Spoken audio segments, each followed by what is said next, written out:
Out of every 1,000 people who want to write a book, only 2 or 3 get around to actually doing it. Being an author of 2 books, and of course coming my 3rd, I have the experience and knowledge to share with you what I've done to write and publish my book.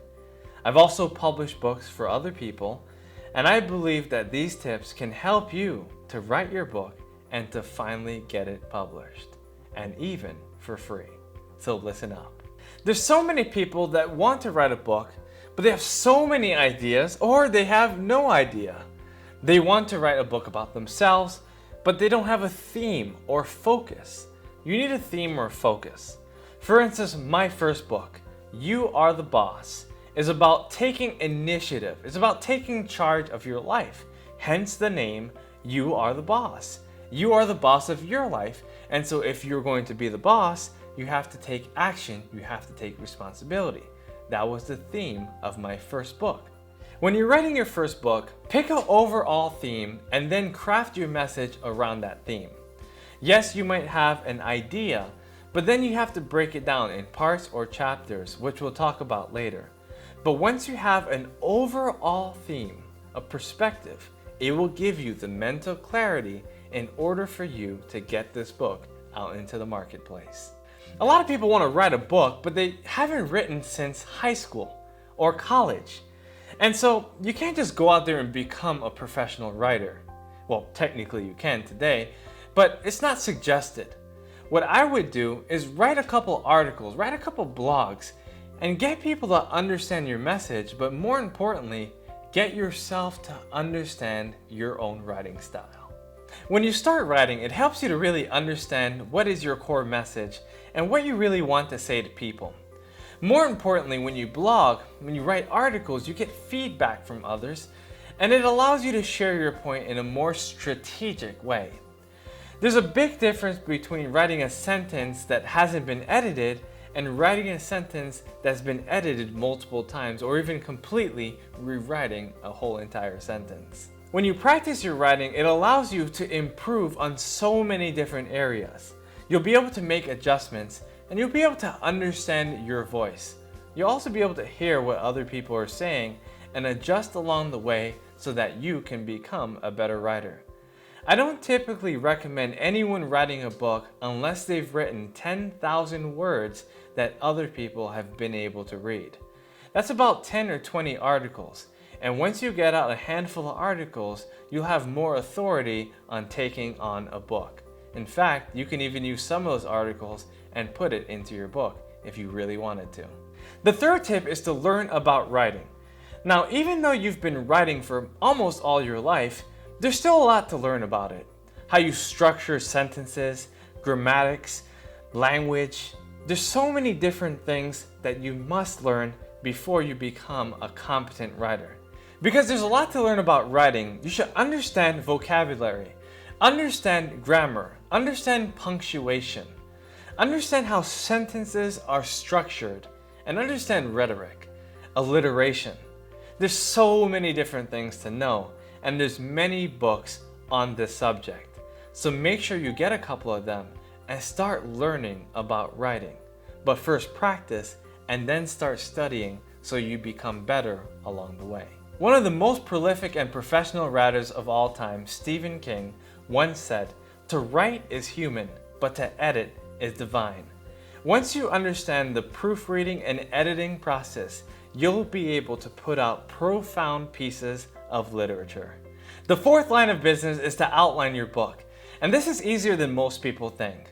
But let's say you're writing a 10-chapter book and you only want to do 3,000 words per chapter. That's 30,000 words, which is the equivalent to 150 pages.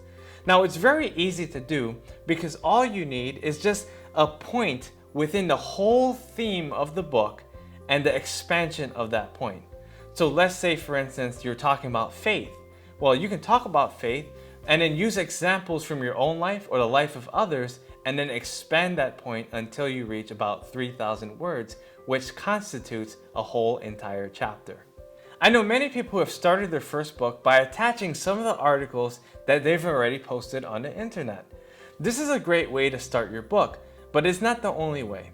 Try to think about your writing style and what ways you think you can use to outline your book more strategically. The fifth idea is to set goals, like reasonable goals.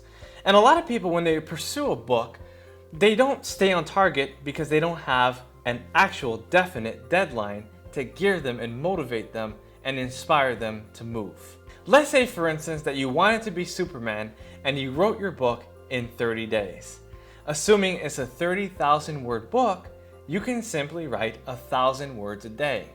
It takes about 2 hours, and some days you'll miss, but some days you'll be able to write more and it'll all make up for itself. So just average 1,000 words a day and you'll be able to write 30,000 words and finish your book. How easy is that? Instead of counting words, you can also count pages or chapters. So let's say, for instance, you write 2 pages a day or 1 chapter a week.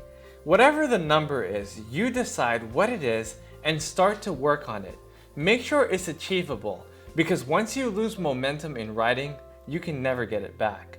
So set something that you truly believe you can be consistent with and start to work on it right now. Assuming that you've written your book entirely, it's time to refine it. And that means you'll have to put together the introduction, the foreword, the back of the book, the conclusion, the table of contents, the endorsements, and so many different elements that I haven't included.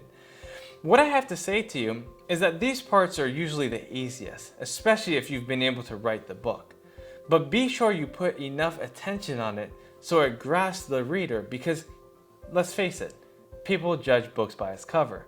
And so if they read the back of the book or they read the introduction and they don't like it, well, they're probably not going to read your book.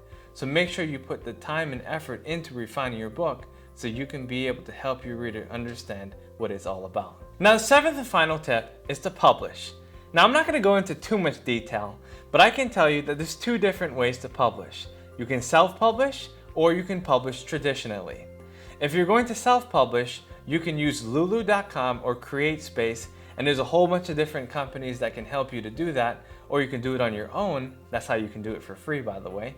Or you can, of course, do a traditional publisher, but you'll have to write a book proposal, you'll probably have to find a literary agent, and you'll have to be able to sit and wait to get the book deal of your dreams. But either way, whether you're publishing by yourself or using a traditional publisher, make sure you get your book out there. In summary, make sure you have a real passion for writing a book. If you're doing it to get famous or you just want to make money, it's not the line of business you want to enter. Writing a book takes a lot of work, and sometimes it can be enduring and very painstaking. Be patient and be able to write your book.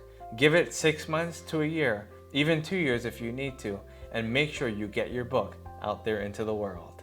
If you have more questions about writing a book, make sure you leave it in the comment section below. If you need help publishing your book, make sure to reach out as well. Subscribe to this channel and share it to those who want to write their own books. I look forward to reading your book in the future.